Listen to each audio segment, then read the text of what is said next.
Dan baiklah saudara, di studio saat ini telah hadir narasumber kami Bapak Bardan Saidi dari fraksi PKS Daerah Pemilihan 4 anggota DPR Aceh. Assalamualaikum Pak Bardan. Assalamualaikum warahmatullahi wabarakatuh. Ya, bagaimana Pak kabarnya hari ini? Alhamdulillah sehat. Alhamdulillah sehat. Bapak, terkait dengan permasalahan kopi gayo ini, dari Bapak sendiri bagaimana Bapak melihat permasalahan ini, Pak? Sepekan terakhir memang lagi viral ya, booming, karena memang diperkirakan akhir November sampai dengan Desember kita panen raya nih. Iya. Panen raya di 30.000 hektar lebih kopi gayo Arabica di dataran tinggi Gayo yang tersebar di 3 kabupaten. Kabupaten Aceh Tengah, Kabupaten Bandar Meriah, dan sebagian di Kabupaten Gayo Luas di daerah Pantan Cuaca. Isu ini kemudian terus menggelinding gara-gara ditemukannya oleh buyer ya yang menolak sampel dari eksportir kita. Dari sampel itu ditemukan ada kandungan glifosat. Glifosat itu bersumber dari penggunaan racun rumput, herbisida yang digunakan oleh petani. Tapi memang berita ini tidak terkonfirmasi apakah ini ada perang dagang atau tidak di dalamnya, karena sampai dengan saat ini komoditi ekspor Aceh unggulan kopi itu kan tidak keluar lewat pelabuhan Aceh, tidak keluar lewat Kuala Langsa, tidak lewat Malahayati di Banda Aceh atau Kerungkukuh di Lok Semawe, tapi lewat Belawan Medan. Saya menenggarai bahwa adanya proses blending dan oplosan, Tercampur ya, begitu tercampur. ya? Nah, kalau kemudian disebutkan kopi gayo Arabica terpapar residu glifosat, itu harus dikonfirmasi dengan uji laboratorium. Nah, artinya tidak bisa digeneralisir. Tidak Dan semua. bahkan hampir semua pembeli dari Eropa sana meminta agar kopi gayo ini diuji laboratorium sebelum mereka membelinya. Bahkan ada juga yang mengatakan bahwa kandungan glifosat ini bahkan sampai 0,02, Bapak. Apakah ini menyebabkan kopi gayo ini tidak organik lagi seperti itu? Ada dua sih pasarannya. Yang pertama yang konvensional itu digunakan bukan untuk konsumsi, tapi untuk kosmetik dan sebagainya. Untuk pasar kita kan 3 ya, di Eropa, Amerika, sedikit ada di Korea, dan baru-barunya di Australia. Nah, menentukan komoditi ekspor yang organik, harganya lebih tinggi daripada anorganik begitu. Nah, sebelum akad kontrak, ya, eksportir dengan buyer itu harus kirim sampel dulu. Nah, ini harus didudukkan dulu persoalannya. Nah, laboratorium mana yang kemudian harus menyampaikan? Kalau komitmen kita sih sebenarnya sebagai petani, ya tinggal tumbuh dan berkembang di bawah kebun kopi, zero herbisida sih sebenarnya. Dan ini sudah dibantah ya sebenarnya oleh Eropa, tidak benar bahwa mereka. Nah, Bapak melihat seperti apa di beberapa media belakangan ini? Nah, ini juga yang harus dikonfirmasi secara terus-menerus menyusul panen raya ini tadi, gitu kan. 2. Yang berikutnya bahwa laboratorium mana yang kompeten? Yang kompeten ya. Iya, apakah laboratorium versi buyer atau laboratorium versi pemerintah kita, gitu. Kalau Bapak sarannya gimana nih? Kalau kita G2G kan harus laboratorium plat merah begitu. Iya, punya pemerintah yang kemudian harus menjamin. Tapi menjadi menarik, ya yang kita rindukan adalah kehadiran pemerintah yang terus-menerus mengedukasi petani. Kalaupun sudah terkonfirmasi ditemukannya residu dari racun rumput dalam bentuk glifosat ini tadi, terakhir saya dapat informasi 0,041 itu kadarnya. Tapi kalau versi pemerintah ini masih batas toleran. Tapi Eropa kan sangat sensitif dengan yang sedemikian.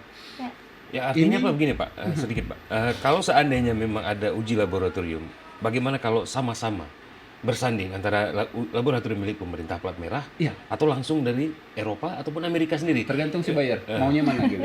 Iya, kita siapkan gitu. Kalau Amerika sendiri kan kita ketahui bahwa umumnya kopi Arabica Gayo ini kan cenderung dimiliki oleh pangsa pasar Amerika yang memiliki, katakan malah Starbucks sendiri yang sudah mengklaim bahwa sebagian besar lahan yang ada di dataran tinggi Gayo ini sudah mereka bina, justru petani-petani kita. Malah mereka sudah berani berinvestasi.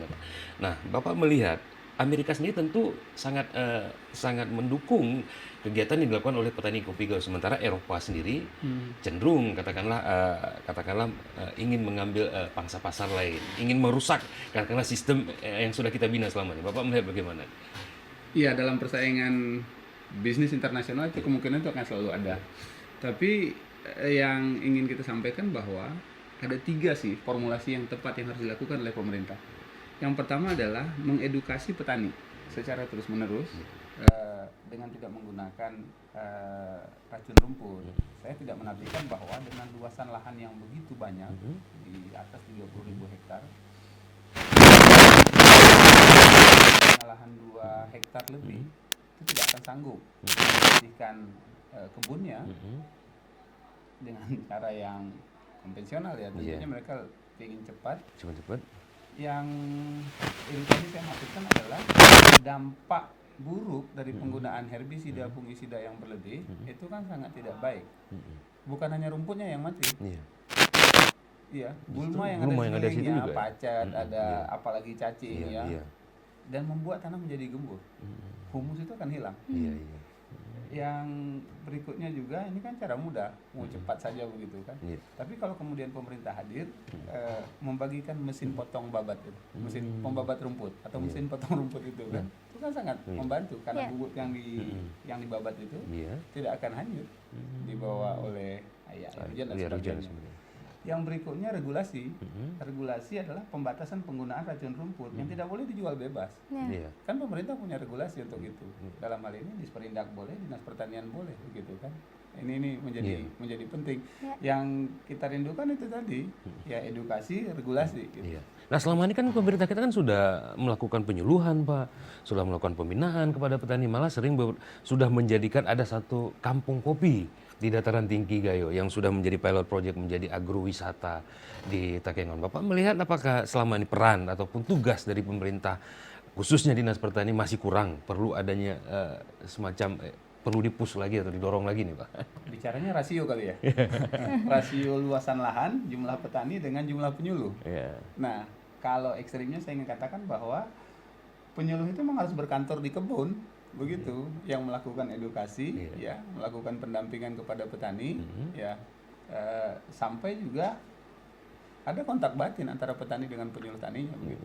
Ya. Selama ini berarti nggak ada ya? Saya belum melihat seperti itu. Kalau bahasa sopannya ya kita merindukan sih kehadiran penyuluh. Atau karena mungkin sudah settle ya Pak, masyarakat Gayo ini sudah terbiasa, sudah jadi turun temurun ya, jadi nggak perlu lagi disosialisasikan atau kan dibina lagi Pak. Bapak melihat seperti itu? Yang namanya ilmu pengetahuan kan terus berkembang ya. Betul. Berkembang, dan yang diintervensi oleh pemerintah kita adalah berorientasi pada peningkatan produksi.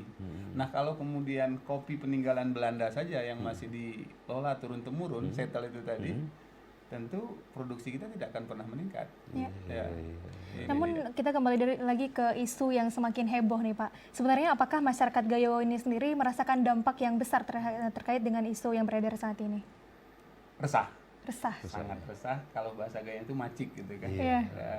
Karena begini, seperti yang disampaikan tadi bahwa Bayer itu sudah membina kelompok tani dan sebagainya, mereka melakukan audit. Nah, kalau ada petani yang masih menggunakan herbisida, dia akan dikeluarkan dari keanggotaan koperasi binaan begitu tadi. Dan kopi yang dijual itu tentu harganya akan jatuh. Begitu. Saya ingin menyampaikan bahwa harga pasaran kopi dunia $8 per kilo. $8 itu kalau 14.000 saja itu sudah 112.000 per kilo, dan ini yang sangat ditunggu-tunggu sebenarnya oleh pasar internasional. Berarti memang jelas seperti ada permainan ya nih Pak ya. Bapak melihat seperti itu ya Pak. Multi ya Pak. Kompleksitas masalahnya gitu kan. Di petaninya juga kita tidak menafikan masih menggunakan herbisida, tapi caranya diputus. Nah, cara penggunaan herbisida nih Pak. Kenapa kan kita sudah melakukan sosialisasi penggunaan organik seperti itu Pak. Apakah memang di Takengon sendiri ataupun di Gayo, di dataran tinggi Gayo ini sulit untuk mendapatkan pupuk organik seperti itu Pak? Penggunaan racun rumput, herbisida, fungisida dan sebagainya di lahan yang sudah existing tidak boleh sebenarnya. Penggunaan herbisida ini kan untuk hamparan. Katakanlah lahan yang baru dibuka, lalang gitu kan. Ya itu kan kita tidak kuat kalau kemudian untuk membuka. Bahkan membuka lahan dengan cara membakar saja itu tidak bisa dibenarkan. Jadi yang diedukasi kepada petani adalah pembatasan penggunaan racun rumput. Itu dia, di lahan mana yang tepat begitu. Tapi kalau untuk tanaman yang sudah existing di hamparan kebun kopi, ya pasti dalam kebun kopi kita ada tanaman tumpang sari di dalamnya. pasti ada jeruk, ada iya, pisang, ada pokat, ada tanaman palawija lainnya begitu.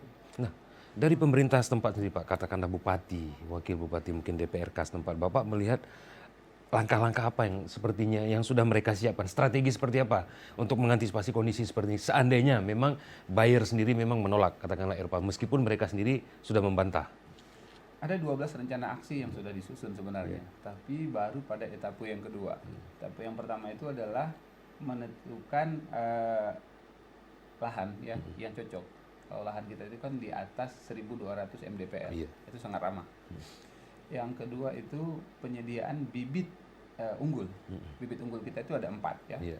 Yang pertama Gayo 1, Korbon, Gayo 2, Tim-Tim, P44 dan Ateng Super. Itu dia. Nah ini yang kemudian untuk meningkatkan produksi. Kalau produksinya melimpah, sekali lagi saya hanya ingin mengatakan bahwa rindu betul kita bahwa komoditi hasil perut bumi Aceh itu keluar lewat pelabuhan Aceh. Sampai kemudian lewat pelabuhan tetangga gitu. Tugas Bapak nih Pak di anggota dewan. Wajib ya Pak. Yang berikutnya adalah regulasi. Regulasi dari pemerintah, bupati, kabupaten, kota itu yang punya wilayah itu harus menetapkan peraturan bupati atau paling tegas lagi kanun kabupaten kota. Kalau nanti tidak disauti oleh kabupaten kota, kita tangkap nih di provinsi. Iya, siap. Baik Pak, terakhir mungkin ada harapan apa terkait dengan permasalahan ini kepada para petani dan juga masyarakat Gayo? Harapannya pertama pada pemerintah untuk 3 hal. Yang pertama adalah terus lakukan edukasi sehingga petani kita itu petani modern, petani yang berdasi. Benar seperti yang disampaikan oleh pendahulu kita, Profesor Ibrahim Hasan, badan boleh di kebun tapi mata di pasar begitu. Ya, orientasi pertanian kita berorientasi pada pasar. Yang kedua, pertanian modern itu adalah pertanian yang organik. Yang ketiga, sebagai komoditi ekspor, wajib hukumnya dari mana hasilnya, dari situlah dipasarkan begitu. Selamat datang dolar melalui panen raya kopi Gayo Arabica. Baik, terima kasih Bapak sudah hadir di studio acara hari ini. Dan saudara, demikian Habagat Tanyo, kita beralih ke informasi selanjutnya.